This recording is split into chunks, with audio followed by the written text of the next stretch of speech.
여러분 안녕하십니까? 북한이 오늘 새벽 동해상을 향해 지대함 순항미사일을 기습 발사했습니다. 새 정부 출범 한 달 새 무려 5차례나 미사일 도발을 감행했는데 모두 다른 기종이었습니다. 먼저 구경근 기자가 보도합니다. 오늘 오전 6시 18분 강원도 원산 일대에서 솟구친 발사체들이 한미 감시 자산에 포착됐습니다. 고도 2km까지 올라갔다 내려오면서 200km를 날아가 동해상에 떨어졌습니다. 해수면과 지평선 위로 낮게 날아 레이더망을 피할 수 있는 순항미사일이었습니다. 순항미사일은 비행 도중 항로를 변경하면서 정확성을 높일 수 있어 한미 해군 함정에 위협적입니다. 북한이 유도 제어 기술까지 확보했다면 미사일 징후를 포착한 함정들이 회피하거나 섬 뒤에 숨더라도 타격이 가능하기 때문입니다.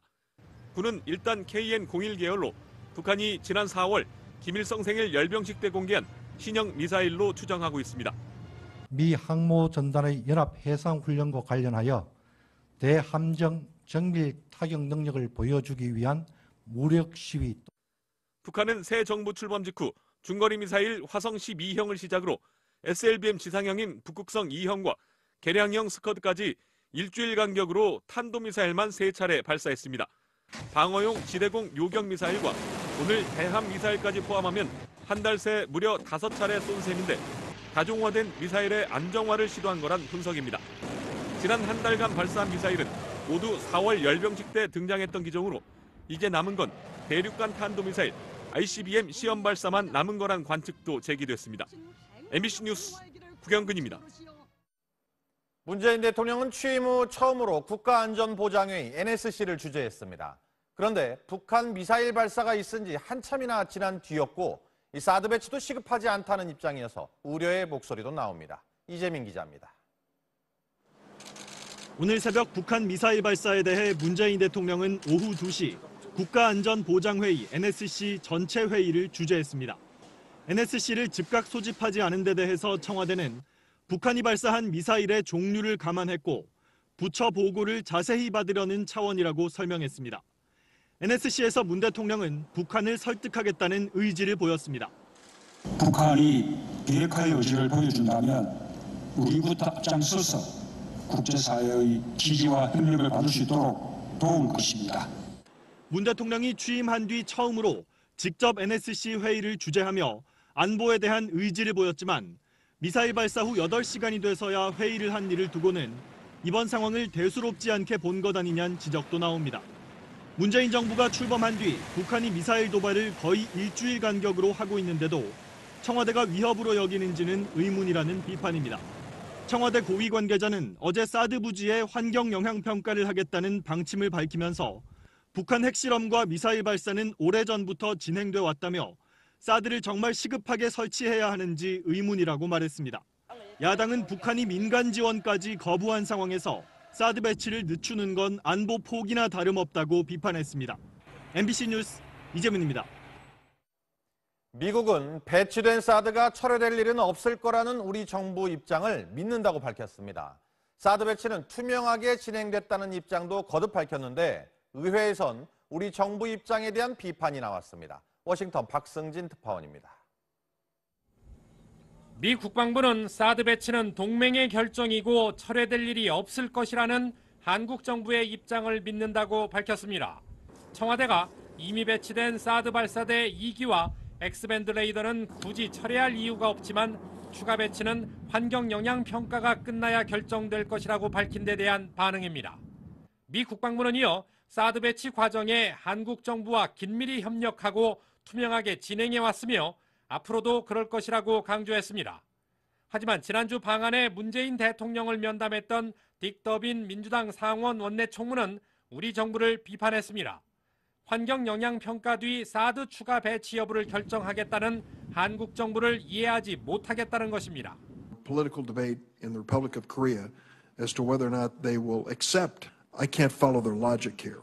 더빈 의원은 그러면서 자신이 한국에 산다면 한국 국민과 그들을 지키는 미군을 보호하기 위해 모든 미사일 방어 시스템을 원할 것이라고 강조했습니다.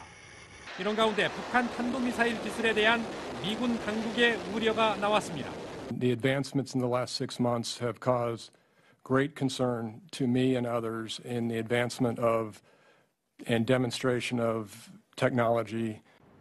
시링 청장은 그러면서 이제 북한의 핵탄두 장착 ICBM은 미국에 도달할 것으로 봐야 한다고 밝혔습니다. 워싱턴에서 MBC 뉴스 박승길입니다. 시설 공사가 미뤄진 경북 성주의 주한미군 사드는 장기간 비정상적 가동이 불가피해 보입니다. 유류 공급까지 막힌 데다 유사시에만 사용하는 야전용 발전기를 언제까지 돌릴지 기약도 없어 반쪽 무기로 전락할 처지에 놓였습니다. 김재훈 기자입니다. 최대 1,800km 밖의 미사일을 사전 탐지하고 정밀한 교전 정보를 제공하는 사드의 X밴드 레이더. 성능을 100% 발휘하려면 막대한 양의 전기를 필요로 하기 때문에 안정적인 전력 공급이 필수입니다. 하지만 현재 성주기지 내 사드는 야전용 발전기로 전력을 임시 투입하고 있습니다. 유사시에만 가동하는 사드 발전기는 1.3메가와트급의 출력으로 4160볼트의 전기를 생산할 수 있지만 1시간 가동하는데 340리터의 항공유가 필요한 데다 장시간 운용할 경우 장비에 무리를 줄 수 있습니다.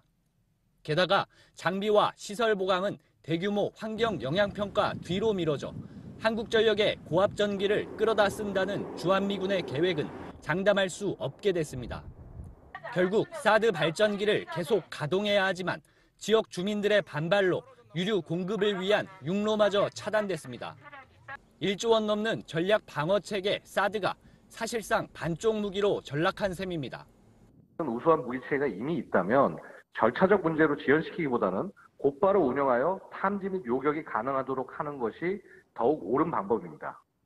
주한미군은 헬기로 매번 유류를 실어 나르고 있지만 지난달 말엔 이조차 여의치 않아 우리 군의 지원을 받은 바 있습니다. 주한미군 관계자는 사드의 제한적인 작전 성능을 보완할 수 있도록 군사위성 등 정찰 자산을 총가동해 대북 억지력 유지에 주력하고 있다고 설명했습니다. MBC 뉴스 김재웅입니다. 이런 가운데 북한은 이산가족 상봉 조건으로 탈북민 13명의 송환을 강하게 요구했습니다. 이 송환이 없으면 인도주의적 협력도 없을 거라며 남북교류 재개를 기대하는 우리 정부의 요구를 차갑게 거절했습니다. 보도에 손명 기자입니다. 북한이 송환을 요구한 건 지난해 탈북한 중국 유경식당 종업원 12명과 지난 2011년 탈북한 뒤 북한 복귀를 희망하고 있는 김련희 씨입니다. 북한의 대남기구인 조국평화통일위원회는 외신 인터뷰에서 이산가족 상봉보다 다른 문제가 훨씬 중요하다며 한국에 강제 구금된 이들을 송환하지 않으면 인도주의적 협력은 없다고 밝혔습니다. 식당 운영을 하던 우리 종업원 10여 명을 집단적으로 유인 납치해서 남조선으로 끌고 가는 특대형 범죄를 정부는 이산가족 상봉과 탈북민 문제는 별개라며 북한의 요구를 일축했습니다. 통일부 관계자는 13명 모두 자유유사로 한국에 온 것이라며 강제로 헤어져 시간이 지나면 해결할 수 없는 이산가족과 탈북민 문제를 결부시키는 건 이해하기 어렵다고 설명했습니다. 이산가족 상봉을 하지 않겠다는 것이 아니라 향후 남북 협상에서 좀 더 유리한 협상 취업으로 활용하겠다는 의도가 담깁니다. 북한은 또 우리 정부가 승인한 대북 접촉과 방북 요청도 거부하고 있습니다. 특히 6.15 공동선언 남측위원회 측이 북한의 평양 개최 요구를 수용하겠다는 입장을 지난 5일 전달했지만 아직 답을 받지 못해 일주일 앞으로 다가온 공동행사 성사 여부도 불투명해졌습니다. 이런 가운데 정부는 지난 2일과 3일 동해상에서 표류하다 각각 우리 당국에 구조된 북한 선원 4명 중 2명이 귀순 의사를 밝혀 남한에 잔류하도록 했다고 밝혔습니다. MBC 뉴스 손령입니다. 내일이면 문재인 대통령이 취임한 지 꼭 한 달이 됩니다. 1호 업무 지시인 일자리위원회 설치를 시작으로 국정교과서 폐지, 임을 위한 행진곡 재창과 노후 석탄 화력발전소의 임시 가동 중단, 또 4대강 사업 정책감사 지시 등 속도감 있는 국정운영을 보여줬습니다. 다양한 소통 행보로 역대 대통령 가운데 가장 높은 지지율도 얻고 있지만 사드 비공개 반입조사 논란은 외교 안보에 대한 불안감을 키웠고 또 지금껏 장관 한 명 임명하지 못해서 인사남력에 빠졌다는 비판도 나오고 있습니다. 김천홍 기자가 짚어봤습니다. 청와대가 꼽은 문재인 대통령 취임 한 달의 가장 큰 성과는 소통입니다. 권위주의를 타파하고 국민의 눈높이에서 소통하기 위해 노력했습니다. 그동안 다양한 현장을 찾아 국민의 목소리를 들었고 문턱을 낮춘 경우로 국민과의 거리도 좁혔습니다. 또 편하게 커피와 식사를 함께하며 참모진과 정치권의 얘기를 듣는 등의 소통 행보로 국정수행 지지율은 김영삼 전 대통령의 83%를 넘어 역대 최고치를 기록하기도 했습니다. 반면 보여지는 것에 비해 내실은 부족했다는 지적도 나옵니다. 부실검증 논란과 함께 스스로 인사 원칙을 바꾸는 등 인사 난맥상을 노출하면서 지금껏 단 한 명의 장관도 임명 절차를 마치지 못했습니다. 높은 도덕 기준을 가지고 국민의 눈높이에 부응하기 위해서 새 정부는 철저하게 인사 검증을 하고 있고 그런 것 때문에 좀 늦어지는 부분이 있다. 사드 반입 진상조사는 국내 지지층에게선 박수를 받았지만 정작 미국, 중국을 상대로 한 외교에서는 스스로 불안 요소를 만들었다는 비판이 나옵니다. 한 달 사이에만 15건의 대북 접촉을 승인하며 보인 대북 유화 제스처 역시 제재와 압박이라는 국제사회의 흐름과 엇박자를 내고 있습니다. 협치를 내세운 문 대통령은 조만간 국회를 직접 찾을 예정입니다. 내각 구성과 추경안 처리 등 시급한 현안에서 얼마나 정치력을 발휘할 수 있느냐가 임기 초반 평가를 가를 것으로 보입니다. MBC 뉴스 김천홍입니다. 이틀째 김희수 헌법재판소장 후보자의 인사청문회가 진행됐습니다. 37년 전 김 후보자에게 사형 선고를 받은 5.18 시민군 버스기사가 오늘 증인으로 나와서 관심을 모았습니다. 현재근 기자입니다. 5.18 시민군 판결 논란에 어제 사과했던 김희수 헌법재판소장 후보자는 오늘 청문회 증인으로 출석한 당시 사형 선고를 받았던 시민군 버스기사 배용주 씨의 손을 잡고 고개를 숙였습니다. 37년 만에 사과, 하지만 질타는 이어졌습니다. 그 당시에 그때 제가 여쭙는 것은 후보자가 그 정도의 노력은 할 수 있었다고 보는데 그냥 간단하니 말 몇 마디 물어보지도 않고. 통합진보당 해산에 반대 의견을 낸 이유가 민주당으로부터 헌법재판관 추천을 받은 것과 연관이 있느냐고 추궁했습니다. 공사석에서 민주당으로부터 추천받았기 때문에 정당 해산에 가서 소수 의견을 낼 수밖에 없다. 전혀 그런 적이 없습니다. 김 후보자는 이석기 전 의원의 일당의 말을 통진당의 전체 의견으로 볼 수 없어 해산에 반대했다고 설명했습니다. 김 후보자가 소수 의견을 낸 재판 기록 제출과 관련 증인, 참고인 불출석을 놓고 청문회가 정회되는 등 파행을 겪었습니다. 불출석 사유서 냈다라고 설명을 다 해주셨습니다. 야당 쪽에서 그분을 증인으로 여야는 내일 김 후보자에 대한 청문보고서 채택을 논의할 예정인데 한국당과 바른정당은 부적격 판정을, 국민의당은 청문회를 끝까지 보고 정하겠다며 입장을 유보했습니다. MBC 뉴스 현정입니다. 잇따른 의혹 속에 강경화 외교부 장관 후보자의 청문보고서 채택은 사실상 무산됐습니다. 김상조 공정거래위원장 후보자도 청문 정국의 뇌관입니다. 김준영 기자입니다. 캐스팅 보트를 진 국민의당이 강경화 외교부 장관 후보자 청문보고서 채택을 거부하기로 입장을 정했습니다. 위장 전입과 관련해서 끝까지 진실을 말하지 않았다. 증여세 관련해서도 상당한 의혹이 해소되지 않고 있고. 자유한국당, 바른정당에 이어 국민의당도 불가 입장을 밝히면서 여당인 더불어민주당이 과반이 안 되는 국회 외교통일위원회 구성상 청문보고서 처리가 불가능해졌습니다. 장관은 본회의 인준 표결은 없지만 임명을 강행할 경우 야당의 국회 보이콧 등 후폭풍이 거셀 것으로 보입니다. 김상조 공정거래위원장 후보자도 상황이 녹록지 않습니다. 자진 사퇴를 요구하고 있는 한국당은 김 후보자 부인의 영어 강사 특혜 채용 의혹을 검찰에 고발했습니다. 자격 미달을 의도적으로 숨긴 채 수년간 재계약을 맺어온 김상조 후보자의 배우자도 범죄 행위에 가담한 동조자로서 그 책임을 물어야 할. 국민의당도 김 후보자 부인 의혹에 대한 감사 청구와 검찰 고발이라는 조건부 협조 방침을 밝혔습니다.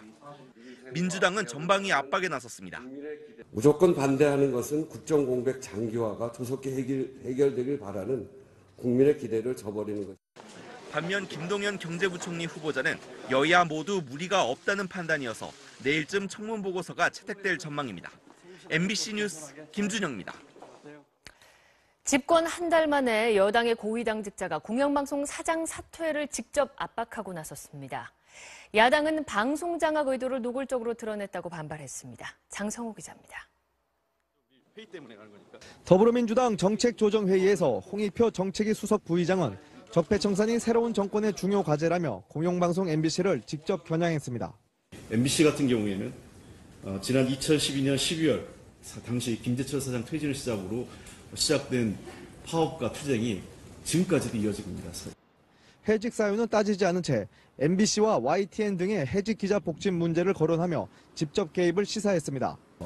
정부와 여당에서 관심을 갖고 해직 기자의 복직과 함께 방송의 개혁, 방송 정상화 문제는 좀 우리가 중점적으로 다뤄야 된다고. 합법적 인사권을 가진 공영방송 사장의 인사도 좌천이라는 자의적 잣대로 평가했습니다. 본업인 보도나 방송 분야에서 아니라 엉뚱한 분야에 좌천돼서 다른 일을 하는 분들도 많습니다.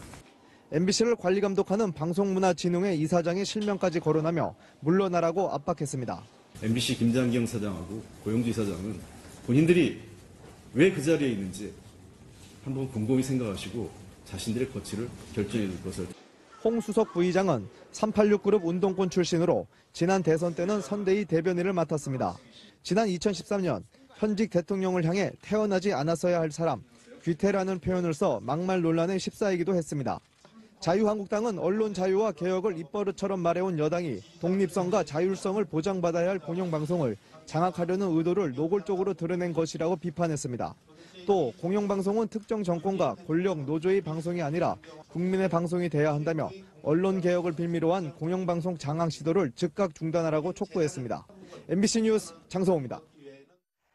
여당의 공영방송 경영진 교체 주장은 집권 이전부터 수차례 이어져 왔습니다. 하지만 상법상 주식회사인 MBC의 공식적 사장 선임 절차까지 부정하는 것은 방송의 독립성은 물론 법치도 훼손한다는 지적입니다. 천현우 기자입니다. 더불어민주당에서 공영방송사 인사 문제 개입 발언이 나온 것은 처음이 아닙니다. 야당 시절이던 지난 2월 MBC 노사 문제를 다루겠다며 유례없는 방송사 청문회를 추진하던 민주당은 임기 만료에 따라 정상적으로 진행하던 MBC의 사장 선임 절차 중단을 요구했습니다. 이 절차를 중단해 주시기 바랍니다. 이번에 사장으로 선임되시는 분은 반드시 후회하게 될 것입니다. 주식회사인 MBC의 사장 선임 절차는 방송문화진흥회법과 상법 그리고 정관이 정한 절차에 따릅니다. MBC 대주주인 박문진은 여야가 추천한 위원 9명으로 구성되며 현 사장도 박문진 이사회 의결과 주총을 거쳐 2020년 3월까지 3년 임기를 보장받았습니다. 고영주 박문진 이사장의 거취를 거론한 것은 내년 8월까지 임기인 고 이사장을 조기 퇴진시켜 박문진 이사 구성을 뒤흔들고 정권 입맛에 맞는 경영진을 앉히겠다는 속내를 드러낸 것이란 지적입니다.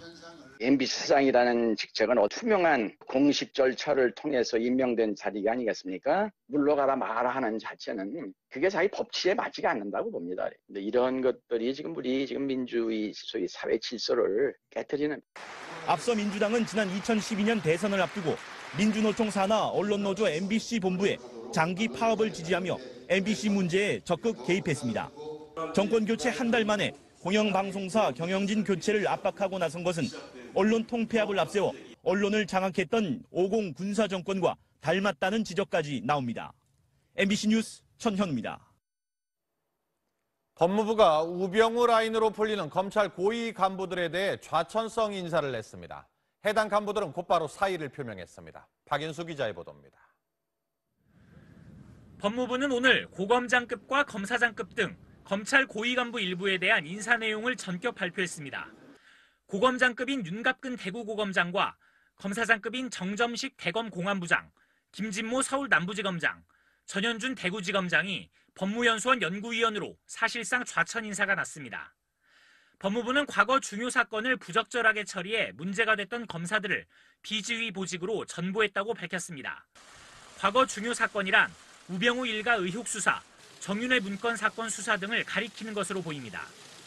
우병우 전 수석과 사법연수원 혹은 대학 동기로 친분이 있는 것으로 알려진 이들 간부 4명은 예상대로 사의를 표명했습니다.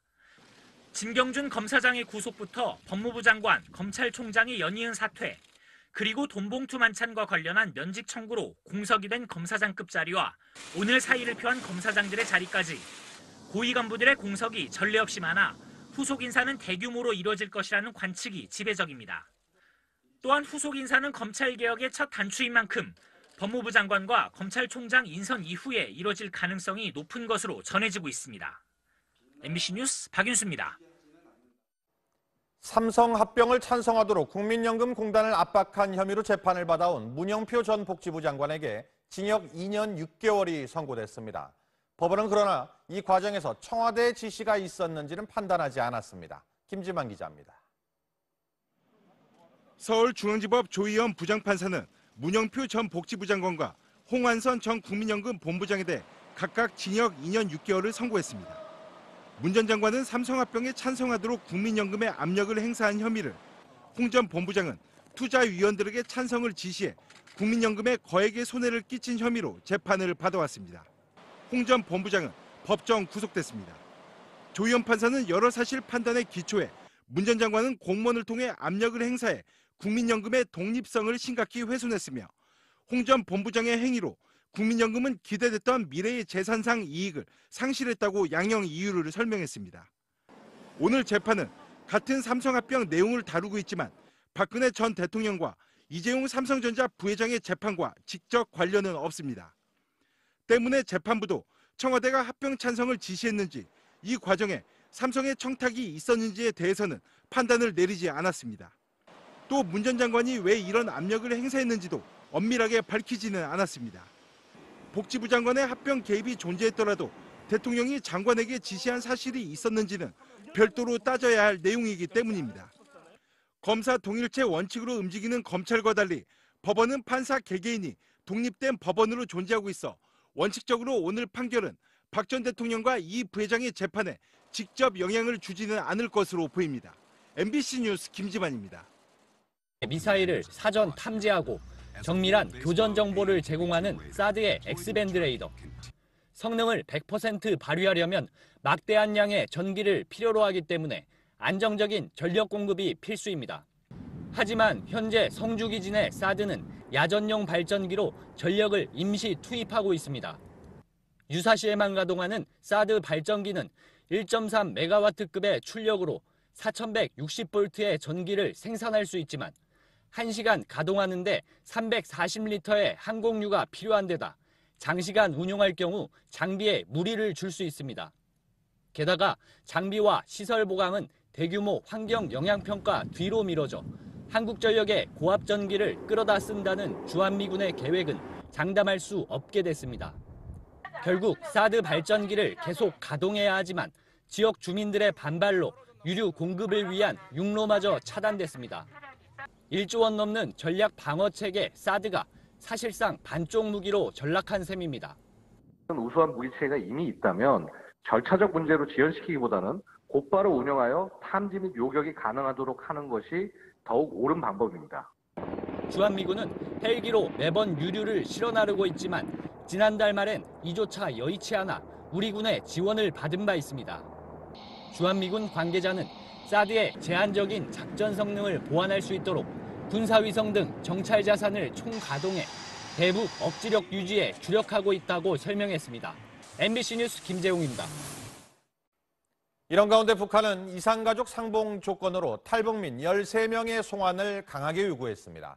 이 송환이 없으면 인도주의적 협력도 없을 거라며 남북교류 재개를 기대하는 우리 정부의 요구를 차갑게 거절했습니다. 보도에 손영 기자입니다. 북한이 송환을 요구한 건 지난해 탈북한 중국 유경식당 종업원 12명과 지난 2011년 탈북한 뒤 북한 복귀를 희망하고 있는 김련희 씨입니다.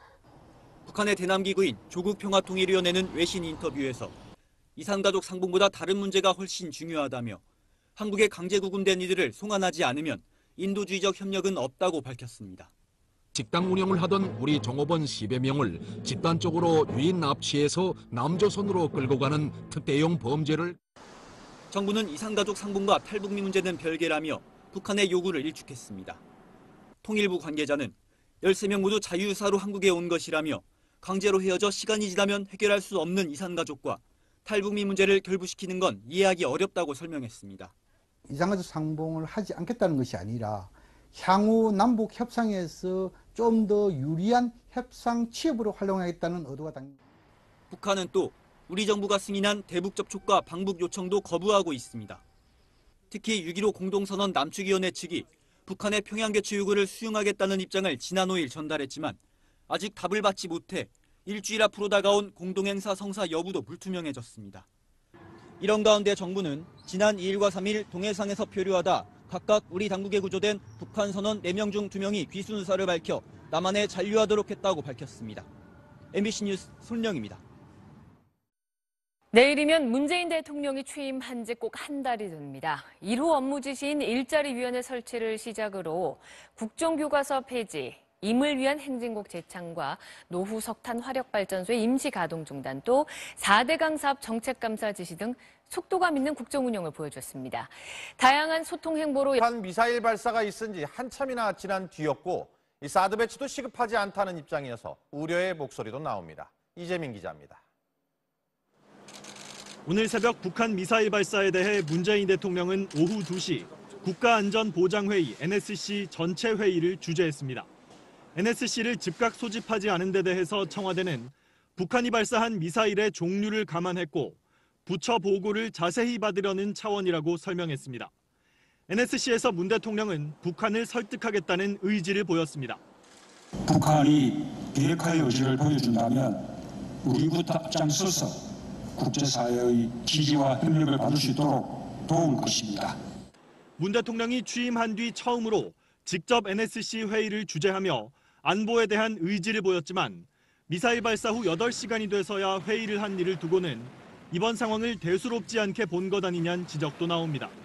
문재인 정부가 출범한 뒤 북한이 미사일 도발을 거의 일주일 간격으로 하고 있는데도 청와대가 위협으로 여기는지는 의문이라는 비판입니다.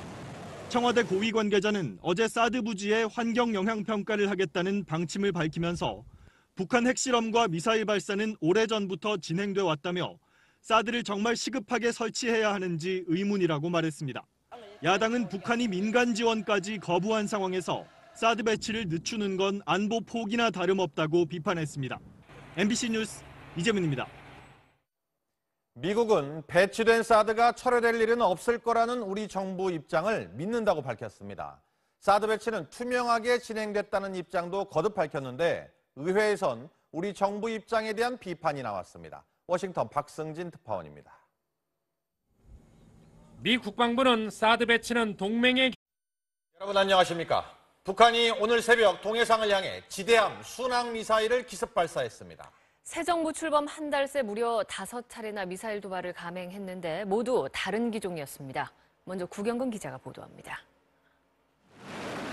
오늘 오전 6시 18분 강원도 원산 일대에서 솟구친 발사체들이 한미 감시 자산에 포착됐습니다.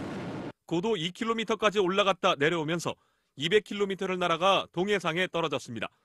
해수면과 지평선 위로 낮게 날아 레이더망을 피할 수 있는 순항 미사일이었습니다. 순항 미사일은 비행 도중 항로를 변경하면서 정확성을 높일 수 있어 한미 해군 함정에 위협적입니다. 북한이 유도 제어 기술까지 확보했다면 미사일 징후를 포착한 함정들이 회피하거나 섬 뒤에 숨더라도 타격이 가능하기 때문입니다. 군은 일단 KN-01 계열로 북한이 지난 4월 김일성 생일 열병식 때 공개한 신형 미사일로 추정하고 있습니다. 미 항모 전단의 연합 해상 훈련과 관련하여 대함정 정밀 타격 능력을 보여주기 위한 무력 시위. 북한은 새 정부 출범 직후 중거리 미사일 화성 12형을 시작으로 SLBM 지상형인 북극성 2형과 개량형 스커드까지 일주일 간격으로 탄도미사일만 3차례 발사했습니다. 방어용 지대공 요격 미사일과 오늘 대함 미사일까지 포함하면 한 달 새 무려 5차례 쏜 셈인데 다종화된 미사일의 안정화를 시도한 거란 분석입니다. 지난 한 달간 발사한 미사일은 모두 4월 열병식 때 등장했던 기종으로 이제 남은 건 대륙간 탄도미사일 ICBM 시험 발사만 남은 거란 관측도 제기됐습니다. MBC 뉴스 구경근입니다. 문재인 대통령은 취임 후 처음으로 국가안전보장회의 NSC를 주재했습니다. 그런데 결정이고 철회될 일이 없을 것이라는 한국 정부의 입장을 믿는다고 밝혔습니다. 청와대가 이미 배치된 사드 발사대 2기와 X밴드 레이더는 굳이 철회할 이유가 없지만 추가 배치는 환경 영향 평가가 끝나야 결정될 것이라고 밝힌 데 대한 반응입니다. 미 국방부는 이어 사드 배치 과정에 한국 정부와 긴밀히 협력하고 투명하게 진행해 왔으며 앞으로도 그럴 것이라고 강조했습니다. 하지만 지난주 방한에 문재인 대통령을 면담했던 딕 더빈 민주당 상원 원내총무는 우리 정부를 비판했습니다. 환경영향평가 뒤 사드 추가 배치 여부를 결정하겠다는 한국 정부를 이해하지 못하겠다는 것입니다. Political debate in the Republic of Korea as to whether or not they will accept. I can't follow their logic here. 더빈 의원은 그러면서 자신이 한국에 산다면 한국 국민과 그들을 지키는 미군을 보호하기 위해 모든 미사일 방어 시스템을 원할 것이라고 강조했습니다. 이런 가운데 북한 탄도미사일 기술에 대한 미군 당국의 우려가 나왔습니다. The advancements in the last 6 months have caused great concern to me and others in the advancement of and demonstration of technology. 시링 청장은 그러면서 이제 북한의 핵탄두 장착 ICBM은 미국에 도달할 것으로 봐야 한다고 밝혔습니다. 워싱턴에서 MBC 뉴스 박승길입니다. 시설 공사가 미뤄진 경북 성주의 주한미군 사드는 장기간 비정상적 가동이 불가피해 보입니다. 유류 공급까지 막힌 데다 유사시에만 사용하는 야전용 발전기를 언제까지 돌릴지 기약도 없어 반쪽 무기로 전락할 처지에 놓였습니다. 김재훈 기자입니다. 최대 1,800km 밖에